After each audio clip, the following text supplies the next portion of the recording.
بسم اللہ الرحمن الرحیم۔ خیر کے اسفار میں انسان کی زندگی میں سب سے خوبصورت سفر مکہ و مدینہ کا سفر ہوتا ہے، اور اس میں وہ سارے لوگ اچھے لگتے ہیں جو اس کا ذریعہ بنتے ہیں، چاہے کوئی اپنے کسی پیارے کو زادِ سفر کے طور پہ اس کی مدد کرے یا راستے میں اس کے لیے آسانیاں پیدا کرے اور اس کی سہولیات کا اہتمام کرے۔ تو اس لحاظ سے ہم اپنے ان تمام عزیزوں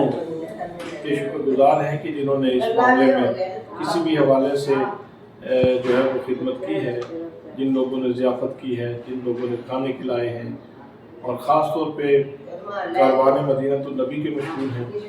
کہ وادی سون کا یہ ایک نیا کاروان ہے جو ابھی سے چلا ہے۔ تو ہم دعا کرتے ہیں کہ اللہ کریم اس کاروان محبت کو دن دگنی رات چگنی ترقی نصیب فرمائے۔ اس کے جو ڈائریکٹر ہیں وہ ہمارے عزیز علامہ پروفیسر جاوید اقبال کھارا صاحب ہیں، ایک علمی شخصیت ہیں۔ امید ہے کہ آنے والے وقت میں گائیڈ کے طور پر بھی لوگوں کے لیے ایک مفید شخصیت ثابت ہوں گے، اور سہولیات کے حوالے سے بھی حاجیوں کے زیادہ سے زیادہ جو ہے وہ احساسات کا خیال رکھیں گے۔ تو بار دیگر یہ ہے کہ مکہ و مدینہ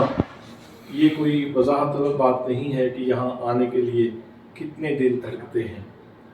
کتنے احساس ہم وقت مشتاق رہتے ہیں، اور کتنی آنکھوں کی پتلیوں میں ایک خواہش ہمیشہ رہتی ہے کہ کب وہ وقت آئے گا جب میں روزے کی جالیاں دیکھوں گا، اور کب وہ وقت آئے گا جب میں اللہ کے گھر کو دیکھوں گا۔ اللہ کریم تمام مسلمانوں کو زندگی میں بار بار یہ سعید موقع نصیب فرمائے۔